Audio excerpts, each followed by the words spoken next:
There is a podcast that lies between the imagination of two simple-minded earthlings. Travel with these two longtime friends, Jimbo and 80s E, as they attempt to explore the fifth dimension. Follow along with them as they take the key and unlock the door to the vast space between shadow and substance. This podcast is one of trivia, of insight, and of sounds and ideas from one of the greatest television shows ever produced. You are embarking on a timeless journey. There is your signpost up ahead. You are entering the tragedy of cinema's Twilight Zone.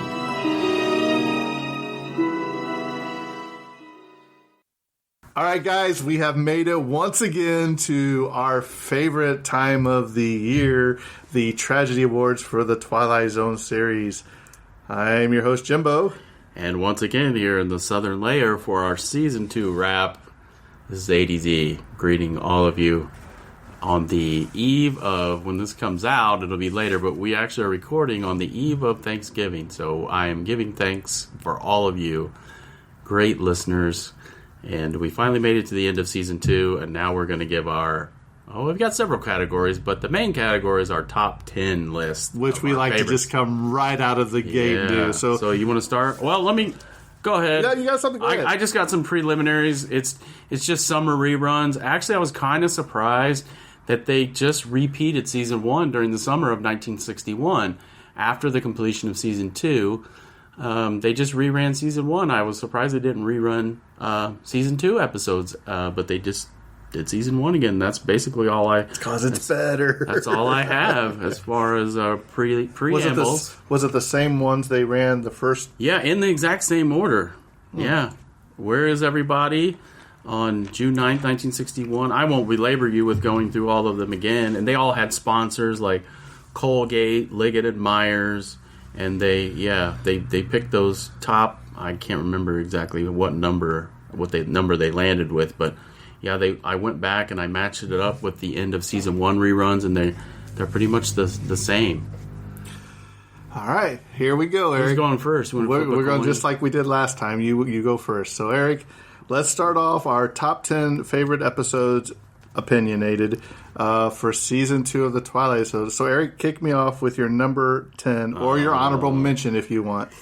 I know you have one. I haven't decided yet. This is going to be... I know so No. The best actor category. When I'm still on the fence. I'm just going to literally... I have a coin here somewhere in my bag. I was just going to flip a coin and whatever it landed on. But I don't know. Maybe I'll just make a decision. But for number 10... Dun, dun, dun, dun. Number 10 in our top 10 best episodes, I went with Night of the Meek. And it was... the production date for that was December 23rd, 1960.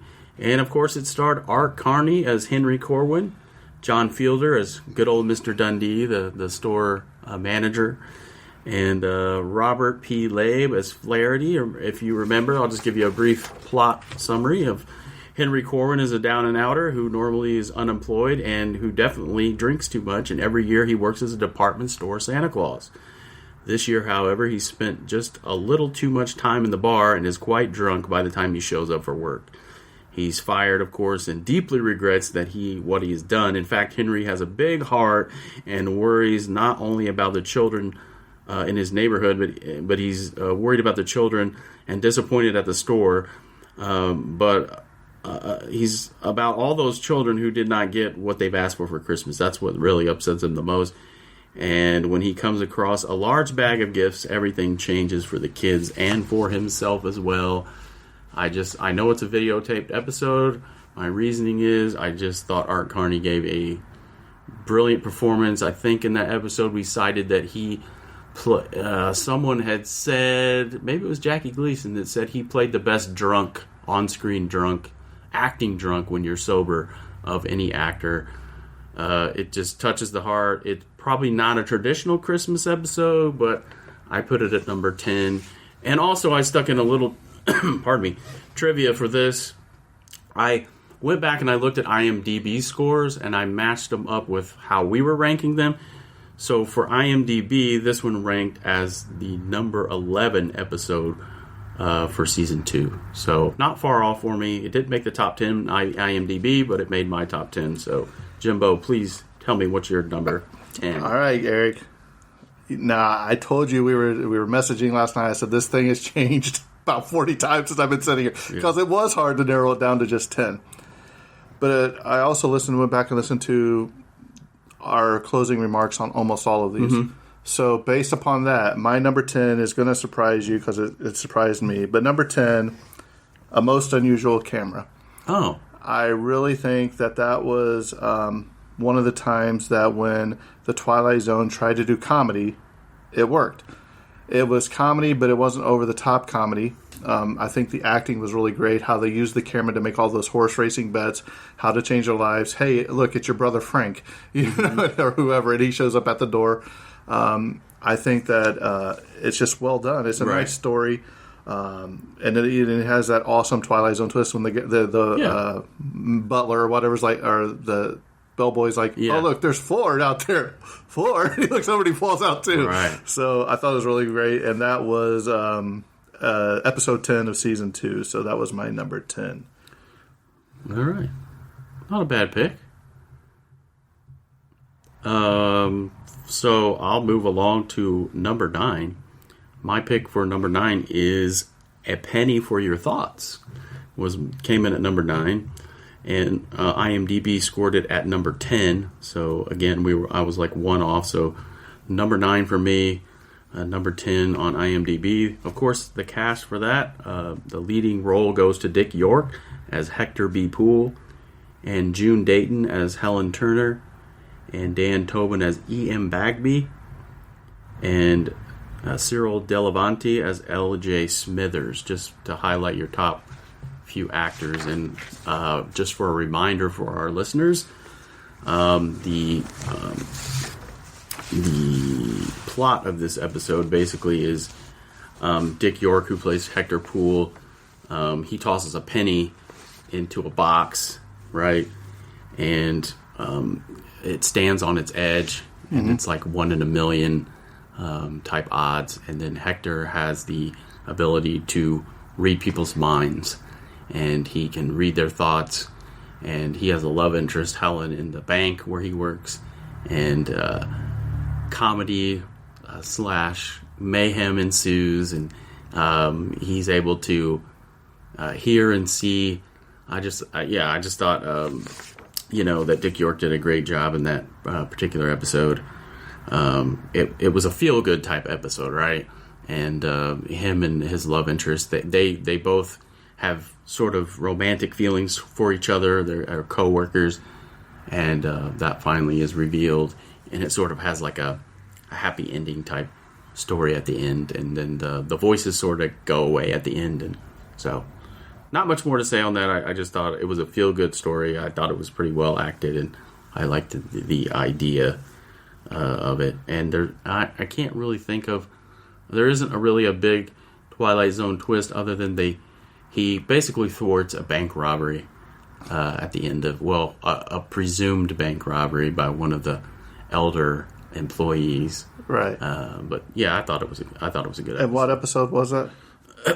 Pardon me. That way, if anybody wants to go back and watch it. That is episode number 16 in season 2. Well, here's another one that's going to surprise you, Eric. Number 9 for me, Will the Real Martian Please Stand Up? I think it is a great whodunit type of mystery that forms out in the little diner, in the style of Clue, if you will. Who is the alien? The small group of actors and actresses that they have right there is all together. It makes you believe that any one of them could be the alien. And what about Jack Elam's performance as the person that was the red herring, where everybody thought that he was the Martian? It was good. And I like the cook, the owner of the diner, if you will. And it's one of the only times that we've seen so far with the Train of Willoughby, and probably this one, where it has a double twist.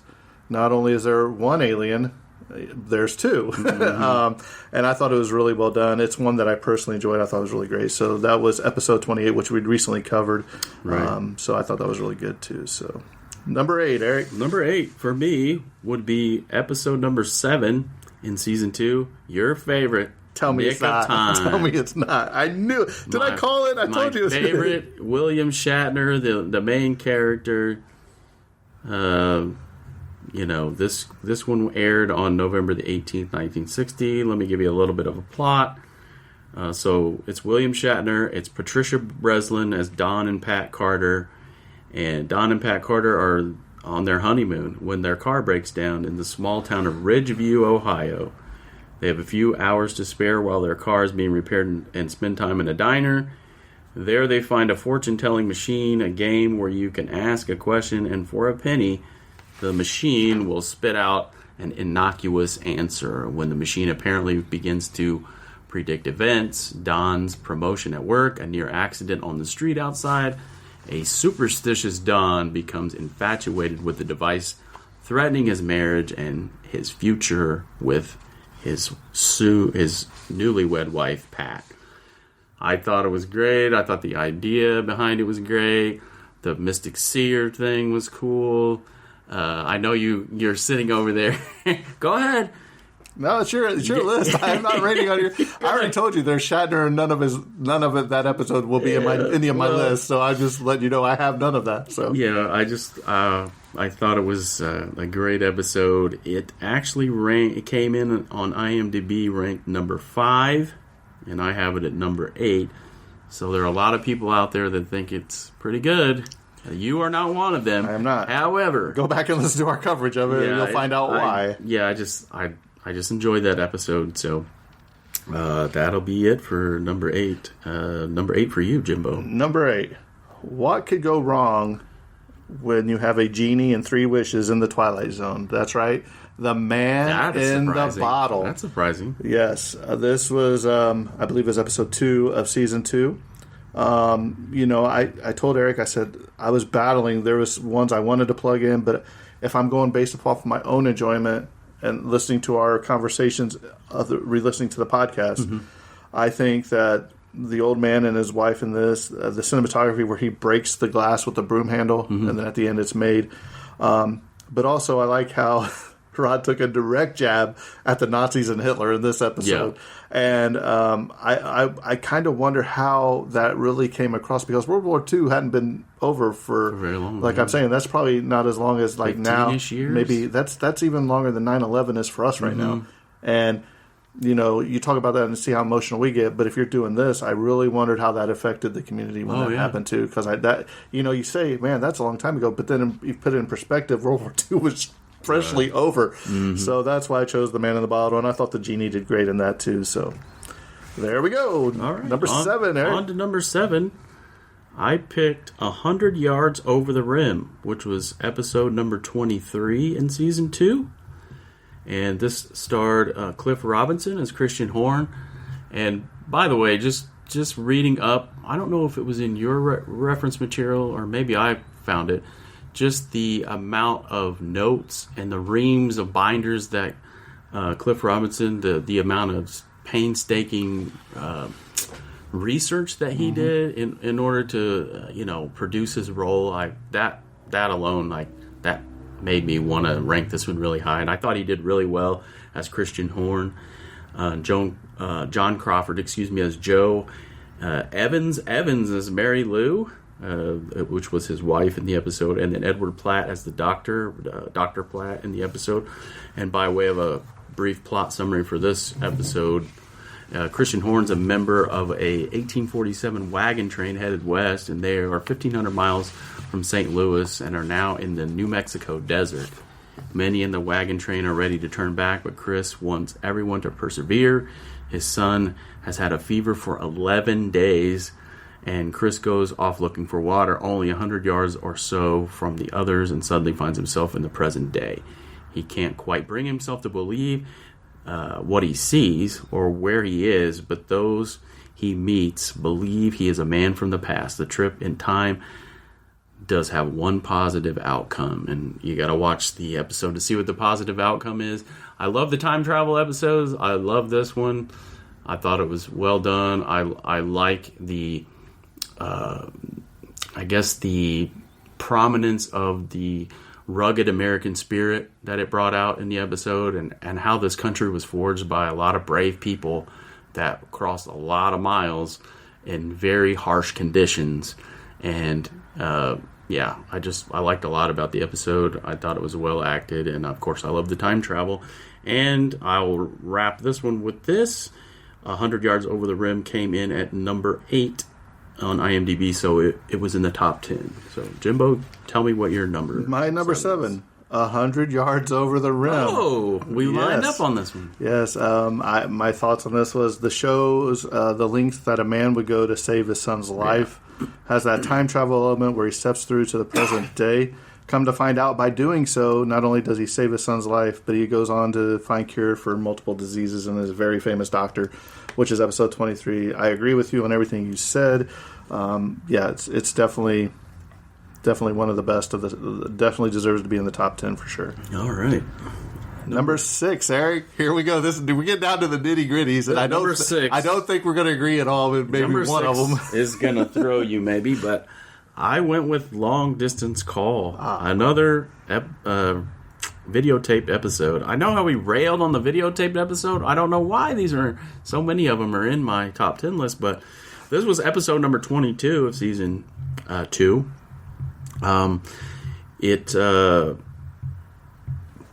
Let me give you a little bit of plot for this one, if I can pull it up. The plot of this episode is Billy Bales loves his grandma Bales and likes nothing, and likes the present she has given him, a toy telephone, which he says will allow them to communicate forever. Grandma Bales is ill, however, and soon dies, but Billy claims he can speak to her on their special telephone. When he tells his parents that she wants him to join her wherever she's gone to, they pay him no mind. When he throws himself in front of the neighbor's car, however, it all gets deadly serious. This has a really good twist at the end. I thought Grandma Bales' performance by Lily Darvis was great. And of course, Bill Mumy, he's child actor extraordinaire.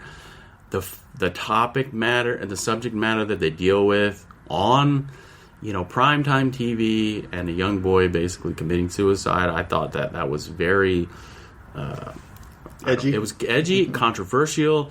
All of those things come to mind when I think about the episode. Is the cinematography great because it's a videotape? Not really. I think that could have been loads better.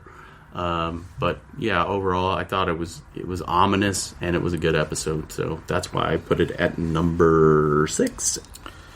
All right, Eric, here we go. This is where we're going to start parting ways, I believe. Oh, sorry. By way, Long Distance Call for IMDb comes in at number 14, so it didn't make the top 10. My number 6 is The Howling Man. I really think that the scenery was exceptional. The whole monastery and the monks, if you will, that it's on point. It's very creepy. The shadow and light in that is fantastic, and the transformation scene of the prisoner to the devil is one of the best special effects of the season of the series so far. Now you're going to make me change mine. Well, I mean, am I not wrong? Was that not a great transformation? It was. It was probably revolutionary too for the day. So I just think, at the end, there's a little bit of the comedic twist, or what if, right. Where what, you don't let him out, and it has a little shepherd hook on the door. Yeah, that really hung you up. The little shepherd. Why they have the little shepherd's hook everywhere? You thought there should have been one main shepherd's hook, like the staff of Moses or something. You know what I mean? Right. Yes, but that is episode 5, The Howling Man. It was episode 5, but it was my number 6. Right, episode number 5, season 2. All right, Eric. You're number 6. Halfway there, baby. And my number 5, top 5, baby. Oh, no. This is number 6 on IMDb. The Howling Man comes in at number 5 for me. I thought it was great as well. This is John Carradine and H.M. Wynant as David Ellington. And Robin Hughes, Robin Hughes' eyes, I don't know what it was. They were so innocent, and yet his story was so believable. Robin Hughes is playing the devil or the Howling Man. So the plot of that episode is David Ellington recounts a story. Maybe that's why it edged so high in my thoughts too, is because it was based on a true story. But one that began just after the end of World War I. He was hiking in Europe when he sought refuge in an abbey during a violent rainstorm. The residence is isolated, and its head brother, Jerome, tells him he cannot stay. Ellington is ill, however, and during his short stay meets someone who is being kept prisoner and howls continually and throughout the night. Ellington believes the howling man is being kept there for no good reason, but Brother Jerome tells him of the man's true nature. The decision Ellington makes will haunt him for the rest of his life. And will you give us a complimentary howl that you gave in the episode? Oh.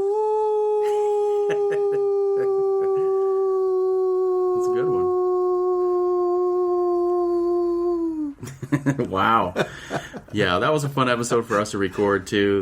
That was I think that might have been our Halloween special. Like, of course, it was like 2 years ago.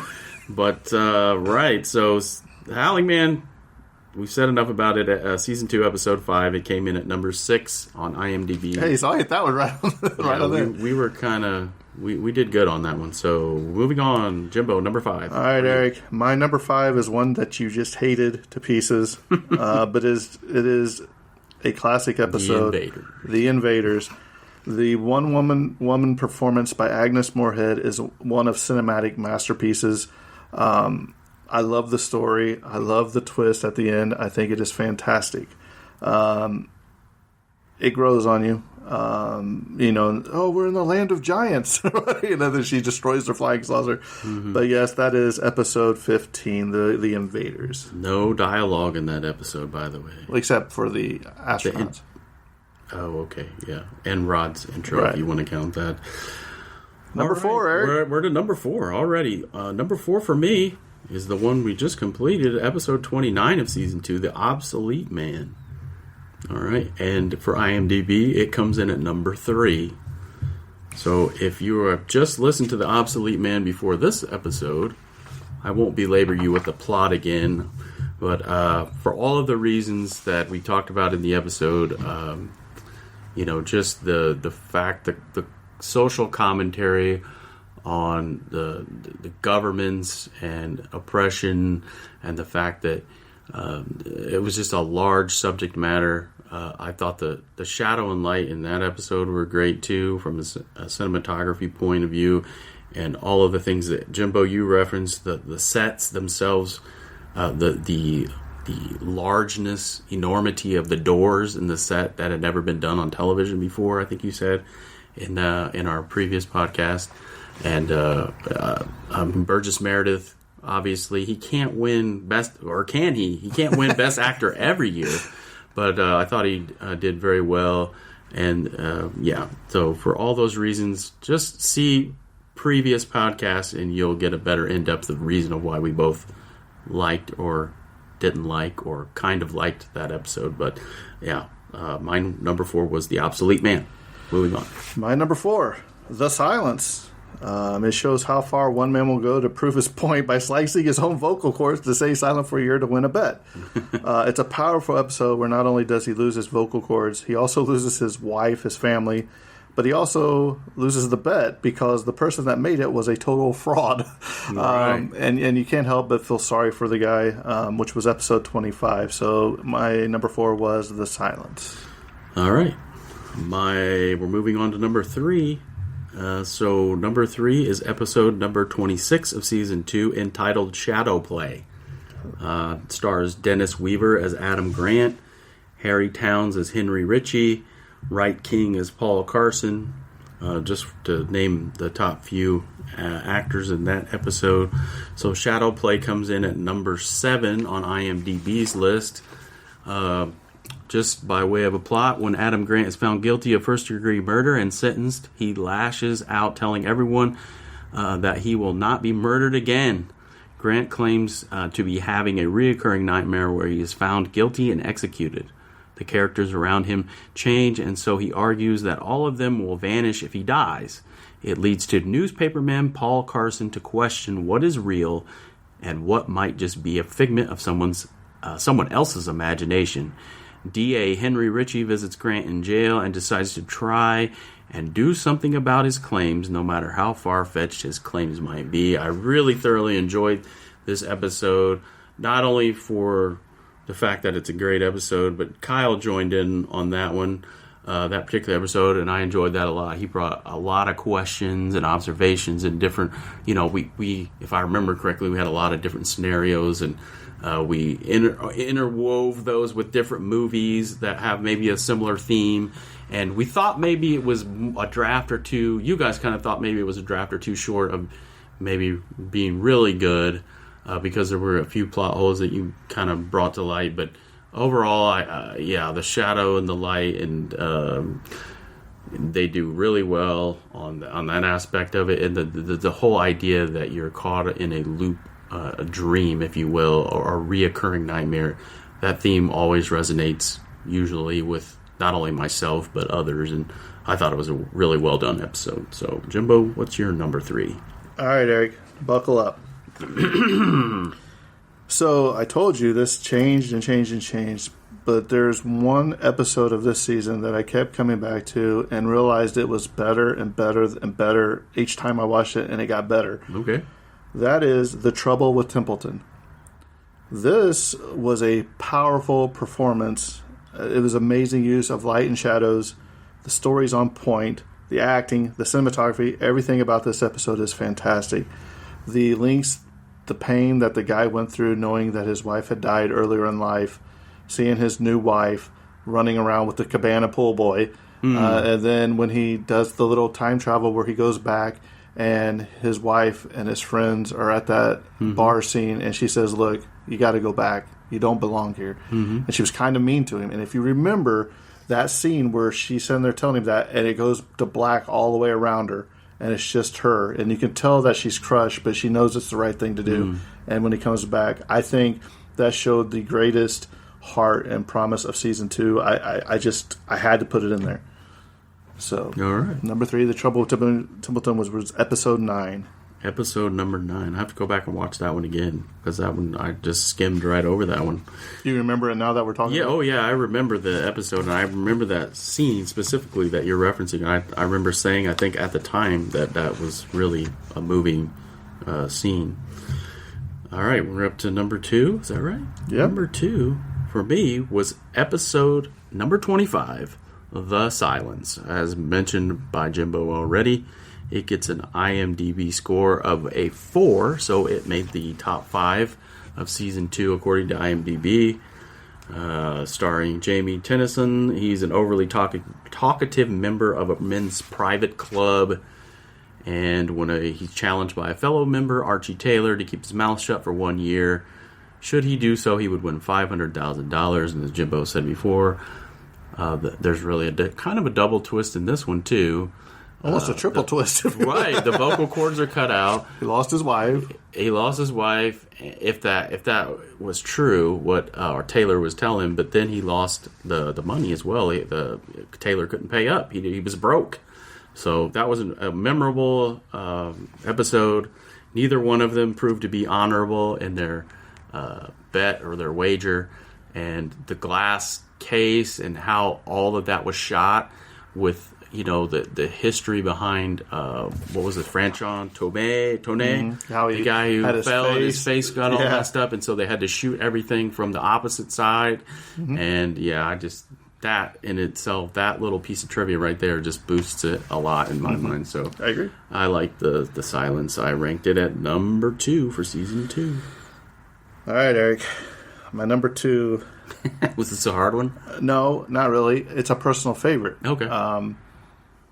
And that is Back There. This is where the guy time travels back into history to the night that Lincoln was going to be assassinated, and has a run-in with none other than John Wilkes Booth. Right. Which always leads me to the question, makes you wonder, if you could time travel, how would you or could you change history if you could change something in the past? Because, as we've learned from Back to the Future, changing something in the past affects something in the future. So if he would have saved Lincoln that night, who knows how that would have shaped America with everything, the laws and everything going forward. So yes, that is a personal favorite of mine since I like history. I think that's definitely a personal favorite for mine from season 2, which was episode 13. All right, let's That give us the drum roll. the number 1 episode for season 2 for me is episode number 6. Eye of the Beholder takes the number 1 spot for me in season 2. Its ranking in IMDb is number 1 as well. So let me give you a plot summary. I think we're probably going to overlap on this one. So I'll just give the plot, and then Jimbo, you can take it from there and tell me what you loved, what you, why it's so great in your heart and mind. So, well, you assume I have it at number 1. I think I'm pretty safe on my assumption. I think 2022 could be at number 1. All right. Well, so Janet Tyler is in the hospital having undergone treatment to make her look normal. It's her 11th trip to the hospital for treatment, and she is desperate to look like everyone else. Some of her earliest childhood memories are of people looking away, horrified by her appearance. Her bandages will soon come off, and she can only hope that this, her last treatment, will have done the trick. If not, her doctor has told her she will be segregated with a colony of similar-looking people. All that to say that truth is truly in the eye of the beholder. So, it's great. It's great. It's great. The gravelly voice of Maxine Stewart as Janet Tyler under the bandages. And then, of course, Donna Douglas as the revealed Janet Tyler. Awesome twist. I mean, one of the greatest Twilight Zone twists of all time, Jimbo. I don't have any more to say. It speaks for itself. My number 1, obviously, is The Eye of the Beholder. This is one of the cornerstone foundations of the Twilight Zone. This is the episode you show somebody that has never watched an episode of the Twilight Zone to get them sucked in. To take something so minimal of the use of lighting with a woman wrapped in bandages and kept you mesmerized for a whole 30 minutes is truly remarkable. This is definitely one of the best episodes of all time, and will definitely make it in the top 10 at the end of this whole series. This will be in the top 10, I guarantee you. For sure. I don't know where it's going to land, but I'm definitely going to put it there for sure. So that's episode 6. Yeah. Now, moving on to the wah, wah, wah, if you will, Eric. Give me the little wah, wah. All right. There you go. The 3 worst episodes of season 2, and I'll start this one off, Eric. That way we have a little difference, gives you a little break. Sure. Number 3, the third worst one, I picked Dust. I just couldn't get into that episode at all. It showed some promise, but it just didn't get it right. I didn't care about the guy that put sand in the bag and sold it to the poor guy. I didn't care about the guy in jail. I didn't care about who was getting hanged. I didn't care about anybody. And see, the cops agree with me because they're here getting somebody or the ambulance. But I'm just saying, it was just so terrible. I couldn't. Yeah. Number 3 for me was Mr. Dingle the Strong, episode 19. It was corny. We've talked at length about how when the Twilight Zone tries to do comedy, I know we're beating a dead horse. It just didn't do it for me. It was it ranked near the bottom for me in season 2. Number 2 for me, Mr. Dingle the Strong. As much as I love a good goofy comedy and the Three Stooges and Burgess Meredith, Twilight Zone, you should just have to stay away from comedy. I personally enjoy this episode because I know what I'm getting with it. It's over the top, it's corny, it's superhero-ish. But if you're putting up against the rest of the season, it doesn't add up. It just can't be up there in the top 10 or even halfway, and it just pains me to have to say that. So, Mr. Dingle the Strong. It's going to pain you for me to say this, but number 2 is episode number 15, The Invaders. I just could not get behind this episode as much as I tried to like it. I couldn't do it. I know that it's a fan favorite. It actually came in at number 9 on IMDb, so it made the top 10 in their rankings, and I completely concede that. It's probably just a personal thing. I can't even take it away from the acting. As you'll see later, the acting was superb. I said it at the time, and I'll say it again. The no dialogue just threw me, and it just... I just couldn't get with it. So, The Invaders for number 2. All right, my number 1, and probably the worst episode of the Twilight Zone so far in any of the season, has to go to The Whole Truth. The only thing worse than this guy selling lemon cars to people would be for me to sit through this episode again. Yeah. Yeah. Let me say that again for those of you that didn't hear it, because Eric was clapping. Oh, sorry. Go ahead. The only thing worse than this guy selling lemon cars to people would be for me to sit through that episode again. Waka waka. Yeah, it was awful. That's my number 1 on episode number 14. It was the worst. I think actually on IMDb, I have written here, it was tied with The Thing About Machines. It got a 6.4 score. The whole Nikita Khrushchev references and the definitely of its time. It was just cringe. It was out there. Yeah, I don't know. Or the guy, he comes under a spell and he has to tell the truth, and it just, it's because of that car. Remember the right the car. It's just it wasn't. I had trouble when we reviewed it, and So let's just move on from that one. All right, Eric. We're moving on to the Best Actor Award, which you said you've struggled with. So, Eric, give me your one and only one. All right. I'm going to give you my one because it's not fair that Burgess Meredith wins every year for Obsolete Man again for season 2 as he did season 1. So I'm going to go with Art Carney and Night of the Meek just because the history of the Honeymooners. I like Art Carney. I think he was just like, I don't know. He was the early man's Jim Carrey. He was, he was television personified, I guess, in the 50s and 60s. I thought he played a great drunk Santa Claus, and his commentary. What is it when he like right in the middle of that episode?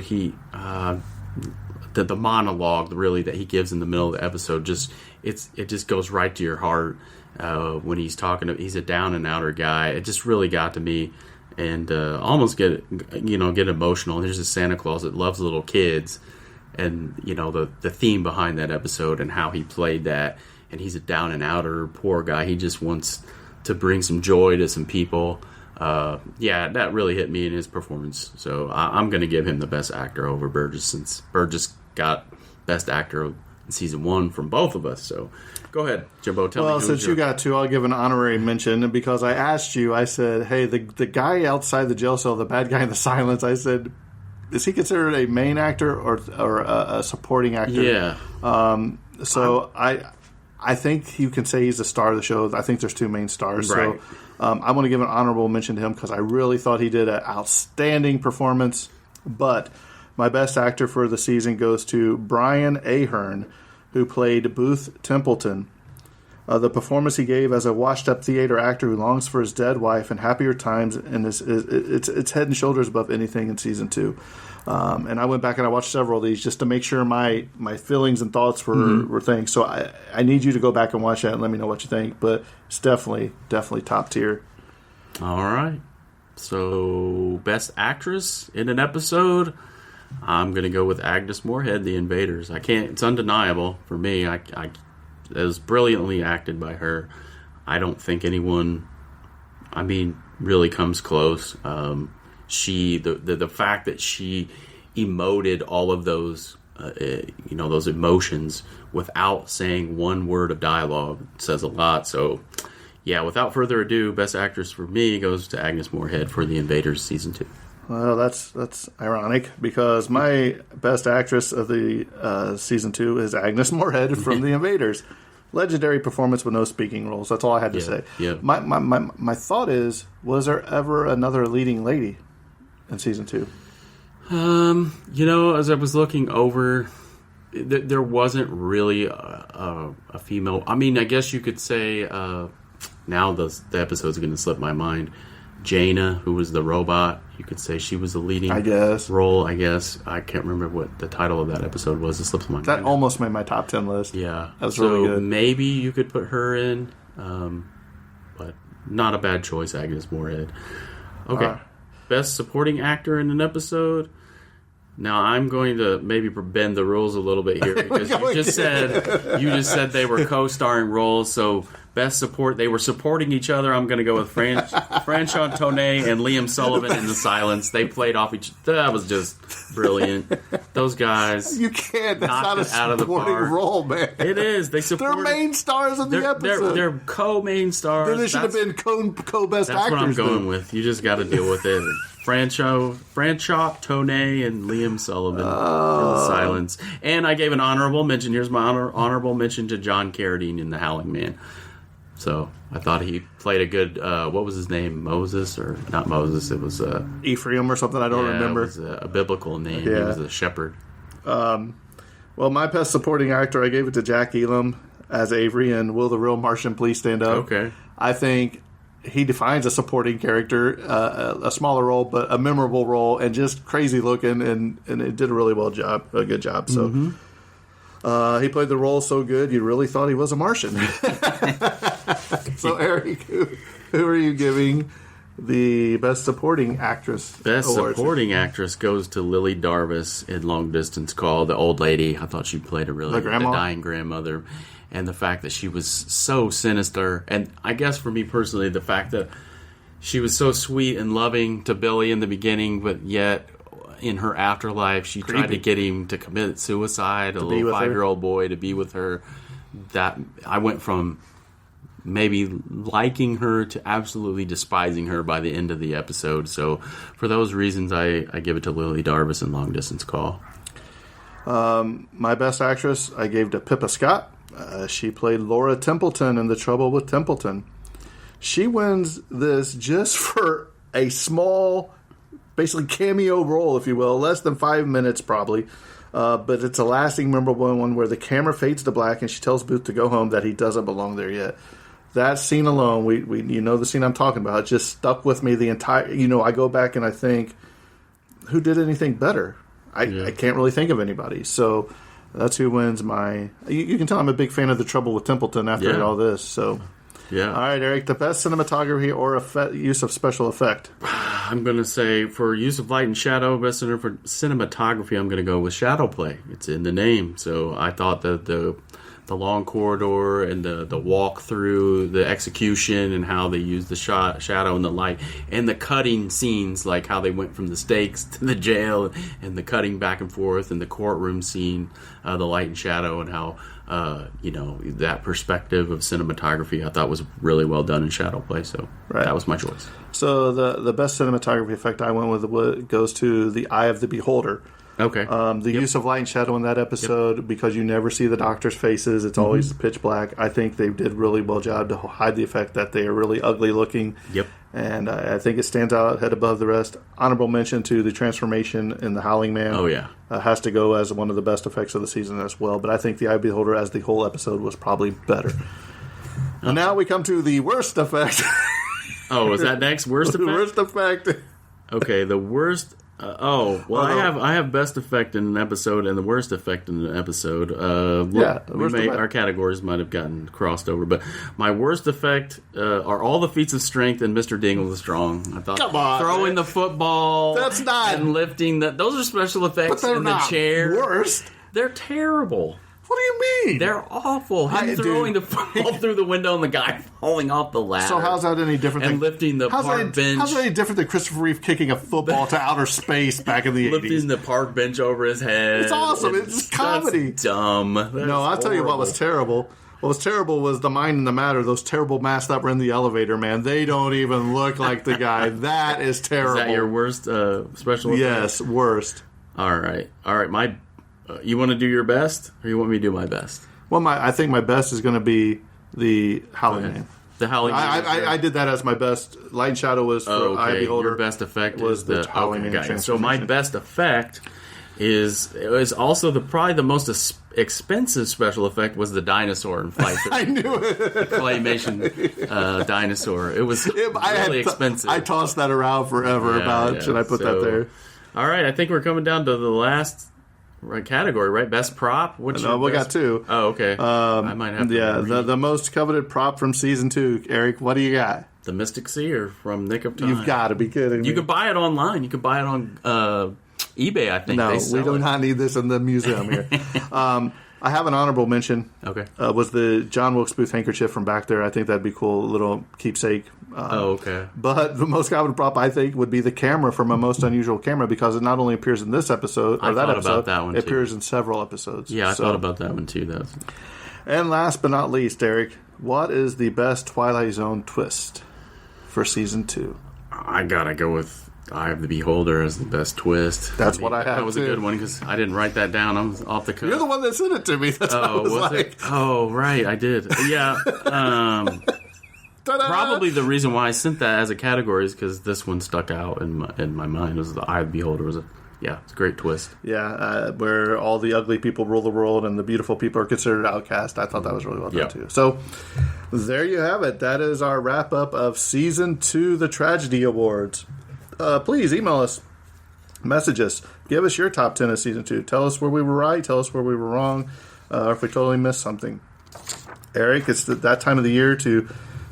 Number one, it's the holidays, but Season 3, baby, we're trudging right along. Hopefully it won't take us a whole another 2 years to get through Season 3. Our goal is to start recording here shortly and maybe kick off the new year with a bang. Right, yeah. And try not to have any lapses in time this time is what we're going to try to. We did a really good job of being consistent in the earlier months of 2023. So, a lot of times life gets in the way and we can't do it, but we're going to do our best to try to stay on a schedule for season number 3. But appreciate you, and we had a great time with season 2.